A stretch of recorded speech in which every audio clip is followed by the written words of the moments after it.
Hello students, today we are going to see how to locate the circumcenter of a triangle and to draw a circumcircle of a triangle. So first நமக்கு ஒரு circle வரையணும்னா நம்ம first circumcenter நம்ம locate பண்ணணும். If you see the diagram, இப்போ இந்த diagram பாருங்க, ஒரு triangle இருக்கு. You know a triangle has three sides இல்லையா? So in the triangle இருக்க இந்த three sides க்கும் perpendicular bisector வரைஞ்சுக்கோங்க. Any two sides வரைஞ்சிங்கன்னா போதும், but definition என்ன அப்படின்னு பாத்தீங்கன்னா இந்த three sides க்கு உண்டான perpendicular bisectorம் ஒரே இடத்துல meet ஆகும்.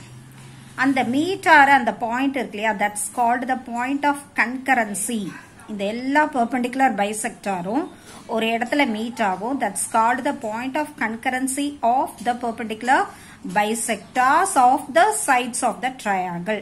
So இந்த point of concurrency வந்து நம்ம என்ன செய்யறோம் அப்படின்னா circumcenter னு சொல்றோம், and it is denoted by the letter capital S. capital S போடணும்.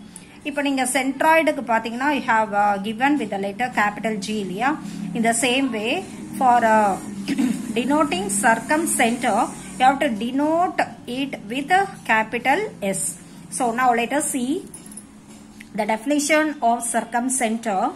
The circumcenter is the point of concurrency of the perpendicular bisectors of the sides of the triangle. It is usually denoted by capital S. Okay students, the definition alla paathukonga and try to learn it. And next let us see what is a circumcircle. இப்போ circumcenter நம்ம locate பண்ணிட்டோம். circumcircle எப்படி வரையணும்னு பாத்தீங்கன்னா இந்த three vertices இருக்கு இல்லையா, verticesனா என்ன, முனைகள். ஒரு ட்ரையாங்கிள்க்கு இருக்க இந்த த்ரீ vertices வழியா ஒரு சர்க்கிள் பாஸ் ஆகும். இப்படி ஒரு சர்க்கிள் வரையறீங்கன்னு வச்சுக்கோங்க, that's called a circumcircle. இந்த த்ரீ vertices வழியா கரெக்டா அந்த சர்க்கிள் பாஸ் ஆகணும், that is called the circumcircle of the triangle. We will see the definition. The circle passing through all the three vertices of the triangle with the circumcenter as center is called the circumcircle. நம்ம வந்து இததான் சென்டரா base பண்ணி நம்ம வந்து circumcircle வரையறோம். So that's given in the definition also. Next let us see what is a circumradius. இப்போ circumradiusனா என்னன்னு பார்க்கலாம். அதாவது இப்போ vertexல இருந்து நீங்க வந்து இந்த circumcenterக்கு வரையறீங்க இல்லையா, இந்த லைன், அதாவது நான் ஆல்ரெடி சொன்னேன் இந்த circumcenter வச்சுதான் நம்ம சர்க்கிள் வரையணும்னு சொன்னோம் இல்லையா. அப்போ இங்க இருந்து இந்த vertices இருக்கு இல்லையா, இந்த any vertex நீங்க எடுத்துக்கலாம், either this vertex or this vertex or this vertex, எந்தாவது ஒரு vertex வழியா எடுக்கிற இந்த டிஸ்டன்ஸ் இருக்கு இல்லையா, that's called the circumradius. இந்த circumradius யூஸ் பண்ணி தான் நீங்க சர்க்கிள் வரையறீங்க. ஓகேவா? and இதுதான் நீங்க மெஷர் பண்ணணும் from the circumcenter to any vertex of the triangle. Okay, so it's given here the line segment from any vertex of a triangle to the circumcenter of a given triangle is called the circumradius of the circumcircle.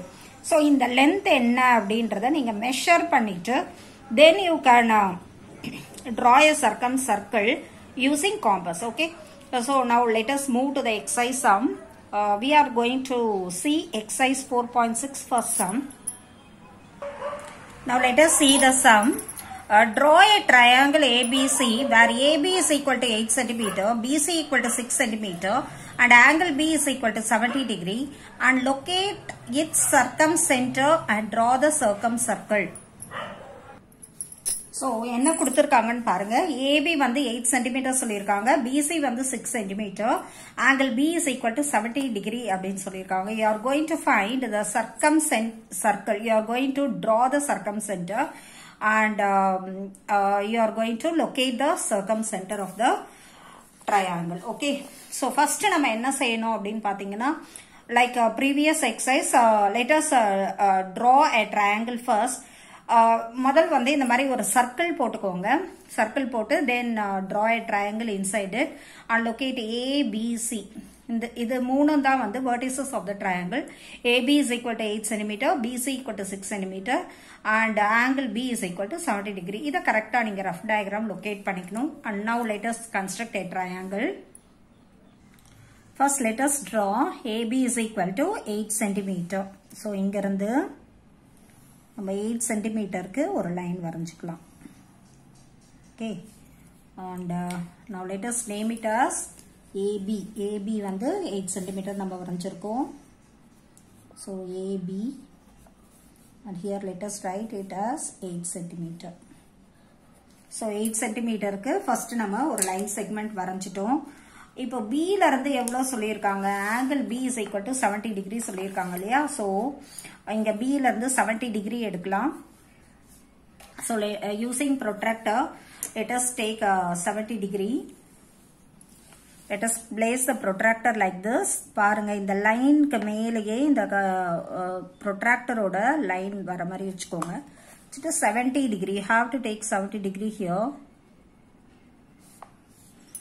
Okay. So 70 degree நம்ம எடுத்துட்டோம். Since it is an acute angle உங்களுக்கு வந்து இந்த பக்கமா தான் வரும்.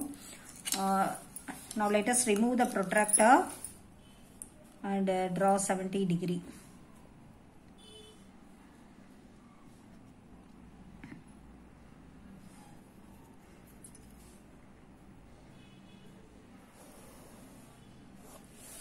So 70 degree க்கு நம்ம வந்து angle வரைஞ்சாச்சு.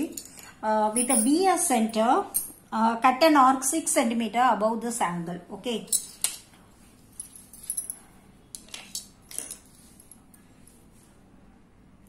So இந்த ஆங்கிள்க்கு மேலேயே B ல இருந்து 6 cm எடுத்து நம்ம ஒரு arc கட் பண்ண போறோம். So B ல இருந்து take 6 cm and cut an arc. So 6 cm first scale எடுத்துருங்க. Then you cut an arc here and the meeting point of the angle and the arc is C. So இது ரெண்டும் ஒண்ணா meet ஆகுது இல்லையா? இந்த பாயிண்ட்க்கு பேர் தான் C. ஓகேவா? Now let us join A and C. AC நீங்க join பண்ணிட்டீங்கன்னா then you will get a triangle. இந்த AC join பண்ணிட்டீங்கன்னா you will get a triangle. So let us join AC. So join பண்ணிடலாம்.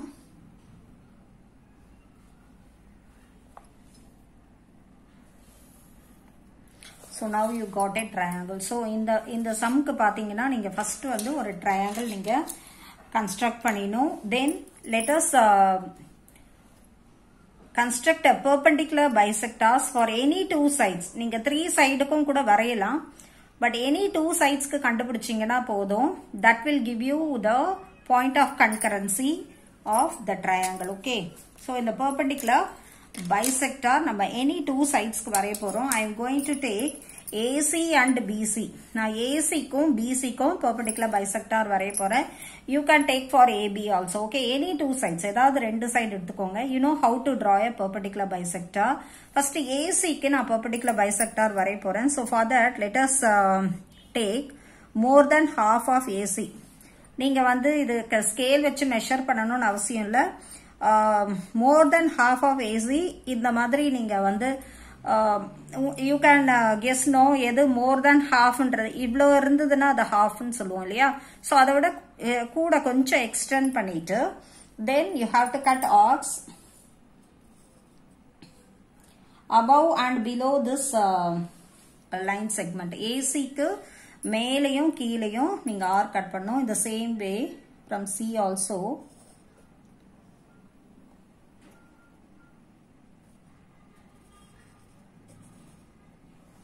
Okay, so with A and C as center, you have to cut arcs.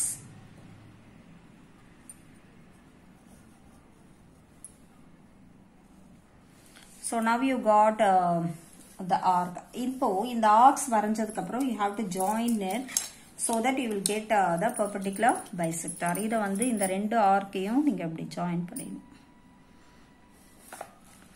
Scale இந்த மாதிரி வச்சுக்கோங்க.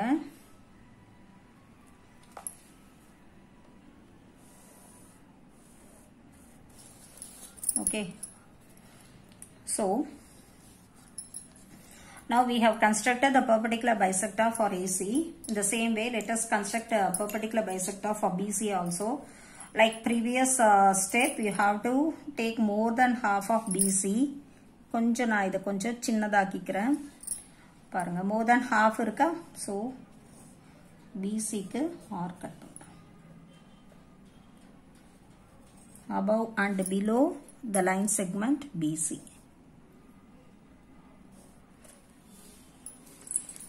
Okay, BC க்கு above and below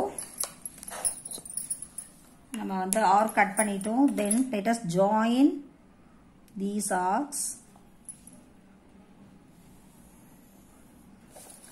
And you can see in the perpendicular bisector, they meet each other at this point. In the point la meet ஆகுது, கவனிச்சிங்களா? இந்த லைனும் இங்க meet ஆகுதுன்னு பாத்தீங்கன்னா இந்த இடத்துல மீட் ஆகுது. அந்த மீட் ஆகிற இடத்துல ஆர்க் இருக்கிறதுனால உங்களுக்கு கொஞ்சம் உங்களுக்கு வந்து பாத்தீங்கன்னா உங்களுக்கு புரியுதா உங்களுக்கு? ஸோ இந்த லைனும் எங்க மீட் ஆகுது? That's called the Sargam centre and it is denoted with a letter S, capital S. இந்த பாயிண்ட் தான் நம்ம வந்து சர்க்கம் சென்டர் அப்படின்னு சொல்றோம். இந்த சர்க்கம் சென்டர்ல இருந்து நம்ம இப்ப என்ன பண்ண போறோம்? சர்க்கம் ரேடியஸ் வரைய போறோம் to any vertex of the triangle. So I am going to draw AS. Okay, A ல இருந்து S க்கு வந்து சர்க்கம் ரேடியஸ் வரைய போறேன். So I am going to denote it with letter S and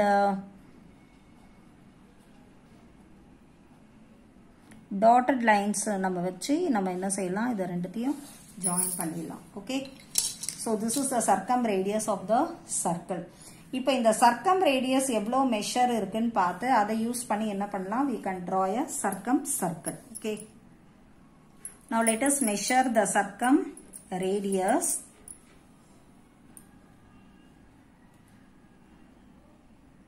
இப்படி காம்பஸ் அட்ஜஸ்ட் பண்ணி கரெக்டா இங்க வைங்க. Keep the needle end of the compass at S. S ல வந்து needle end வச்சு நம்ம என்ன செய்யலாம்? இப்படி வரையலாம். வரைச்சிங்கன்னா this circle, the circle which you are drawing will pass through all the vertices of the triangle. எல்லா vertices வழியாவுமே இந்த circle போகும். பாருங்க, I am drawing the circle.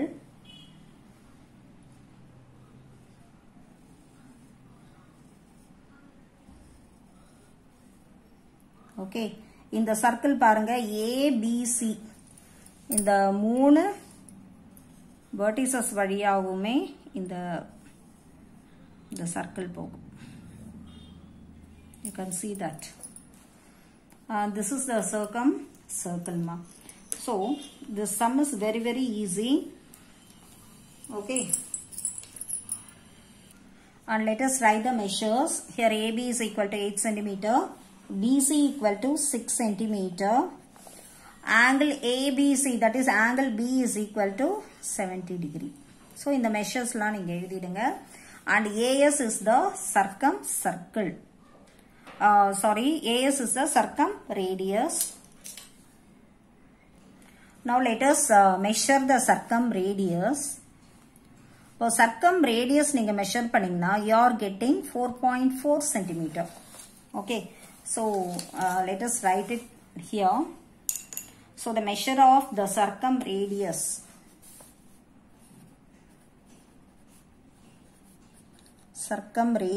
is equal to 4.4 centimeter.